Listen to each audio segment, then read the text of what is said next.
Welcome back to another episode of our Abandoned STI presented by Turn 14 Distribution. Today, me and Nam get back to work on the engine.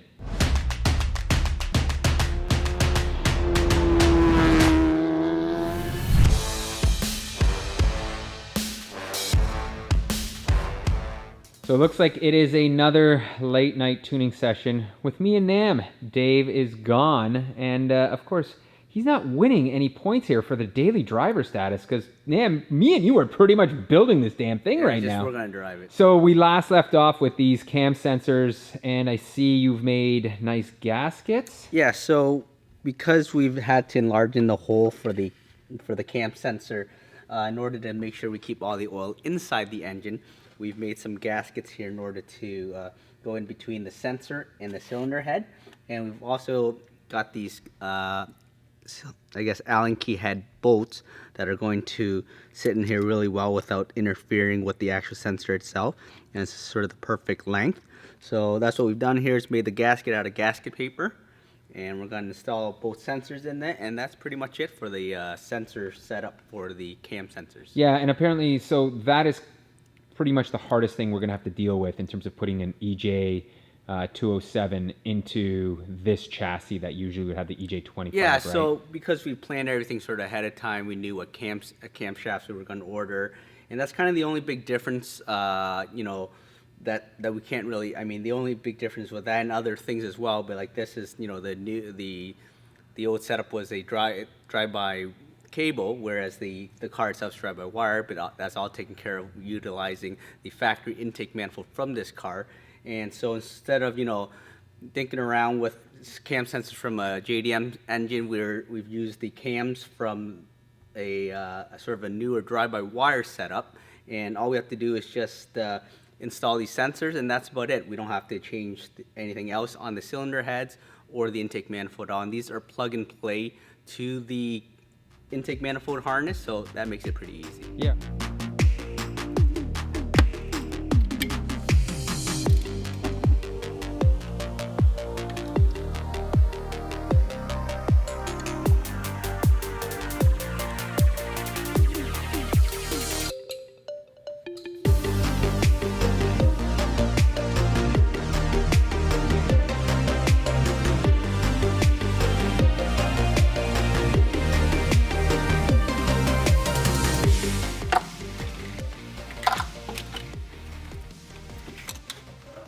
So why aren't we bolting this down right away? Because we still have to fit up some other things? Yeah, we got to make sure that the fuel rails go in, which means that the fuel rail lines have to run underneath. So we got to make sure we have full clearance underneath here. And then with the turbo kit, we can't install the turbo inlet yet until we have the turbo bolted in place.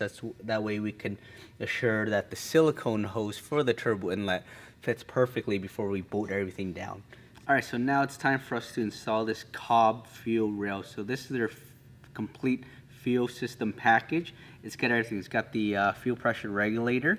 It's got all the lines with the AN fittings on them, all cut to length already. It's actually really well-fitting kit because it's got all like the Ys here and all the adapters to adapt it into your factory fuel line. So it's actually a really nice kit. So we're gonna work away and install this onto the intake manifold.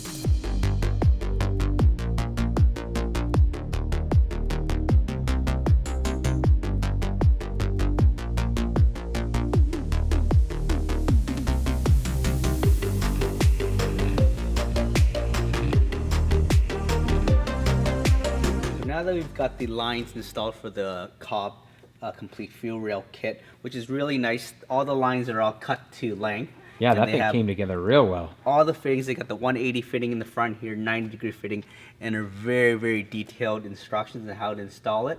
So next what we got to do is we got to wait till Pete and Dave install the exhaust manifold, the up pipe. Once the turbo is on, what I want to do is I want to make sure kind of everything's fitting properly with the turbo in place before we do a final bolt down and final tightening of all the fuel line stuff, so we could route it really nice and it's out of the way of the heat. So once that's all ready to go, then we'll come back, finish off the intake manifold, and then we'll get this thing up and running. All right, Am, well, thank you once again for putting in some late hours here. We will repay you one way or another, whether that means you driving this car or something else. Wow, man, I think I'm happy I missed out on your wrenching session with Nam because the fuel line routing in this thing is complicated. It is, I've it never is. seen anything quite like it before. But Cobb does make it much simpler though with all these yeah, all the lines and fittings transitions and whatnot. To make this into an AN setup is difficult, but Cobb thankfully has all the right stuff, so it worked out pretty easy for us. I like the way their hoses too have like this, almost like a rubberized coating on it. Yeah, I noticed that. It's really cool. I've never seen that before on an AN style line. Anyway, with that done, we are moving on to the header. And for that, we've gone with this Tomei Extreme, because it's not extreme, everyone, it's Extreme. And it is a beautiful piece, not unlike the header that we put on our FRS recently. This is beautifully constructed of 304 stainless. The welds, although I think they're done by a human, are so precise. I'm tempted to think that they're robotic welds, but there's like a tiny bit of variation in the weld spacing here that makes me think maybe a human was involved, but the quality of this is just impressive. And it has a cast merge collector. This is a 4-to-1 design, unequal length header, which is better for spool. Apparently equal length headers are better for top end power and unequal is better for spool up. And given that this is a 2-liter and a street car, we figured unequal length might be the better way to go. The kit also comes with Titan bandage. You guys will remember the Titan badge from when we did that on the FRS, so we're gonna wrap this up. And the cool part is this Tomei badge on here actually comes off. Yeah, so you can wrap it and then put the badge back on again. So you still have some nice branding on there. And as you would expect, it comes with all the hardware you need. The stainless zip ties for the bandage. We've got all our gaskets. So that's our plan on the header. I think it's time to get wrapping here, PT.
Well, that was a bit of a job, but I think it turned out pretty damn well. I want to note something. So usually what I used to do with header wrap is just burn the ends because this fray does happen. And when I try to do it with this bandage wrap from Tomei, this stuff, look at it. It does not melt like the old stuff. This is actually really high quality heat wrap. So I'm really impressed with it in that sense. Nevertheless, it is time for us right now to bolt this on, and then we are moving on to our turbo kit, which I am super stoked to show you guys. That is the last nut on there. And as always, the Tomei stuff fits exceptionally well. We are bolted in.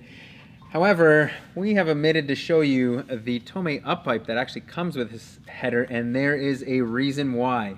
So why aren't we going to run the Tomei up pipe? Well, there's a very good reason, but before that I should point out that this is a really nice piece. It actually has a section in the middle that sort of necks down. They call it a Venturi effect, which apparently helps with spool up. It's also got these really nice cast flanges like the header did. So it's a quality piece, but as you can see, it is flanged to use a stock turbo or bolt up in the same style as a stock turbo. And we have decided to go with a V-band turbo, which we'll show you more about in a moment. And to do that, we turn to our friends at Full Race, who make all kinds of turbo kits for Subarus. Obviously, they make a kit for any EJ20 or 25 variant you can think of. This kit is brand new and designed to work with Garrett's new G-Series turbos, V-band single scroll. So as you can see, we are V-band here for the turbo, we are V-band here for Wastegate, but we are not V-band here. We are 2-bolt here, and on our Tomei header, we're 3-bolt, like this. So to solve that problem, we are going to convert this end to V-band using one of our Vibrant V-band kits here. So there's some work to do. We weren't really planning this work, but it's gonna happen because we need to fit this Full Race kit up. So if you jump on Full Race's website, you'll see that they have stock location turbo kits like this one that are designed to use V-bands. Obviously, it's got this big 3-inch downpipe, which in typical Full Race fashion is beautifully welded. They actually have like a 5-axis robotic welder there that Pete saw when he took that factory tour. This is my opportunity to say link in the top left corner for that factory tour video. You can see all the behind the scenes stuff at Full Race, but it's obviously up pipe, down pipe, turbo, and all of the plumbing and accessories you need to plumb that turbo in. And this is some serious, like, I don't know what schedule or what material this is made of, but it is heavy duty stuff. It's clearly designed to handle some serious heat. Well, we should ask Jeff what this is made of, and maybe we'll follow up with you guys when we are on the dyno or something, tell you a little bit more about it. But it should just bolt right in there, other than that whole flange issue that we've got to deal with. And for a turbocharger, we've opted for Garrett's new G25 series. This is the G25 660, so it's rated between 300 and 660 horsepower, which is pretty amazing out of such a small frame turbo. I think it's probably the most efficient small frame turbo in the world right now, or at least that's what Garrett would tell us. And it's got some very high-tech aerodynamics going on with these new compressor wheels. They're made of like forged alloy, and they've completely redesigned them to be extremely efficient and to be really reduced lag. So, as a matter of fact, we tested this turbo in the 550 variant on our buddy Sasha's drift car against what was it, a GTX 30, Pete? Is that we tested it against? 3076, I think. Yeah. And we did see a huge improvement in spool. This spooled 1500 RPM sooner than the GTX 30 did. So, video in the corner as well. Another link to another video. So we know that these things spool incredibly fast. We went with the 660 rather than the 550, thinking that we wanted to push this fully built motor a little bit harder. So we'll see what kind of power it makes. Speaking of which, to play around with that, we have two different exhaust housings. We went with the 0.72 and the 0.92 or 96? 0.92. 0.92. Obviously, the bigger housing, the 0.92, is going to flow more on the top end and should therefore make more peak power, where the 0.72 should spool a little quicker. But we're going to test these both out on the dyno with Sasha at on point, so it'll be really interesting to see how much difference these really make on this G25 turbo. It's time for a little Australia in this build, everyone, with this Turbo Smart Hypergate 45. As the name would imply, it's a 45 mil wastegate, and this is part of their new Gen 5 series. So this has all their latest and greatest technology. It's incredibly efficient flowing, as well as very resistant to high temps. It's very thermally efficient. I really like this heat shield. I think this is a heat shield they put between the body and where the valve lives up in here. So it's also got the option to liquid cool it. So there's an inlet and an outlet port for water cooling. I'm not sure if we're going to water cool this or not, PT. No. No? We're just going to send it? We're sending it. All right. We don't need it. And this comes with a variety of springs. We're running the 14-pound spring, I believe. But we're going to turn the boost up a little bit than that. That's going to just be baseline boost, people. What Dave forgot to mention is we're not actually going to be putting on this V-band onto the up pipe just yet, because we've got a whole bunch of different things going on, and I don't want to weld that on there to figure out that the turbo kit doesn't fit. It's a very tight precision fit in there because it's a larger turbo and the whole V-band housing thing. So that means we're going to wait to weld that on until the very last moment when we've got the whole turbo system in place, everything's clocked, we've got the intake on and all that jazz. So I've actually already put on the Full Race up pipe, and all I've done there is taken that 2-bolt flange and tighten that together, so I'll show you that in a moment. But the next step here is we are going to mate our G25 660 to our 7.2 housing. I think we're going to start off with a smaller one, see how quickly this turbo spools, and then we'll see at the dyno what this can make for big power when we put the 9.2. And I've got to say, I absolutely love the V-band stuff. Look at that. This turbo is officially mated together with its housing. DP, I don't know if me or you had a plan of making this Subaru loud. It's supposed to be a daily driver. So every time we step on the throttle, now we're going to get a blast of good old wastegate, open dump. But we forgot to show you, this is actually comes with the Full Race turbo kit, or with the turbo kit. And it is a dump pipe. And our wastegate goes down in this area here, V-banded as well. My absolute favorite. Okay, there we are. Wastegate is in place. As you can see, it's got decent clearance here, so we're not contacting anything yet. Now it is time to see how this magic turbo looks here. V-band for the win again. Look at that. And it is on. To get our orientation figured out a little bit better, I've put the downpipe in place. And man, Full Race does a great job. Lots of room in this area. And now I just need to get this clamp onto here.